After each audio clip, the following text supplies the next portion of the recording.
বন্ধুরা এবারে আমরা ডিসকাস করব আজকে যে এসসিআরটি ডিএলএড প্যাড 2025 পরীক্ষা হয়ে গেল দেখতে পাচ্ছেন।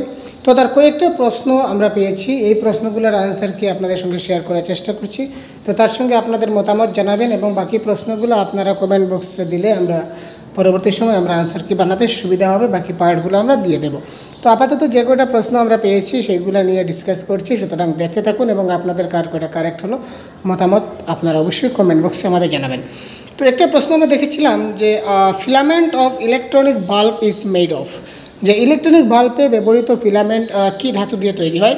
তো এটার আনসার হবে আমাদের টাংস্টেন, যেটা বলা হয় এটা হবে correct answer. Who is the head of the government as per the constitution of India.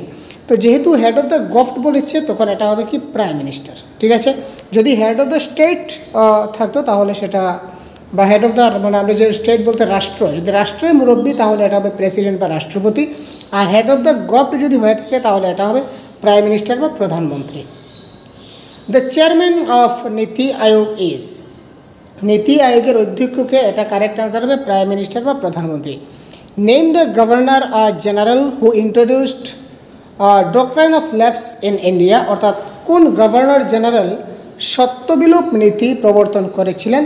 এটার কারেক্ট আনসার হয়ে যাবে আমাদের লর্ড ডালহৌসি। তারপর আমরা দেখছি কোন তারিখে বিশ্ব বন দিবস পালন করা হয়। International day of forest is celebrated on, এটা কারেক্ট আনসার হবে 21 মার্চ বা 21 মার্চ যেই বলুন। Name the instrument to measure the intensity of earthquake, ভূমিকম্পের প্রাবল্য মাপার যন্ত্রটির নাম কি। এটার কারেক্ট আনসার হবে সিসমোগ্রাফ, ঠিক আছে ভাই। তারপর হচ্ছে বলের এসআই একক কি, তো what is the SI unit of force, এটা কারেক্ট আনসার হচ্ছে নিউটন। তারপর হচ্ছে এনএটিও, তো এনএটিও নাটো এর ফুল ফর্ম কি দাঁড়ালো, নর্থ আটলান্টিক ট্রিটি অর্গানাইজেশন। তারপর দেখি এগুলো সব মেমোরি বেসড প্রশ্ন ছিল।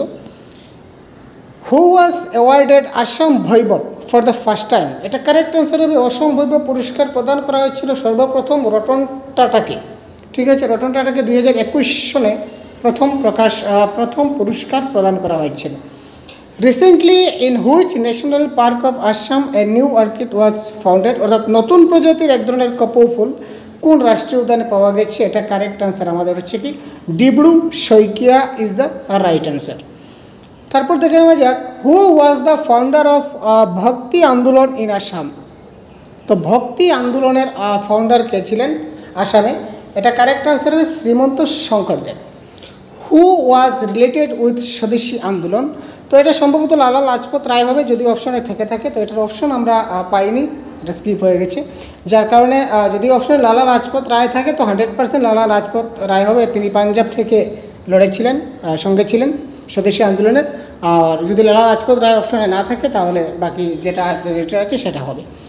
তো পিএ স্কেল যার অপশন পাইনি, যার কারণে লিমিট মানে জেনারেলে যদি অপশনে 7 থাকে তাহলে 7 হওয়ার চান্স আছে, বাকি অপশনের উপর কিছুটা ডিপেন্ড করবে লিমিটটা কী হবে, সেটা অপশন ভালো মতো না দেখলে ঠিক বলা যাচ্ছে না।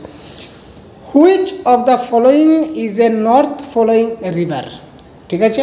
তো নর্থ ফলোয়িং রিভার, এটা কারেক্ট আনসার হবে কি দিখৌ, ঠিক আছে।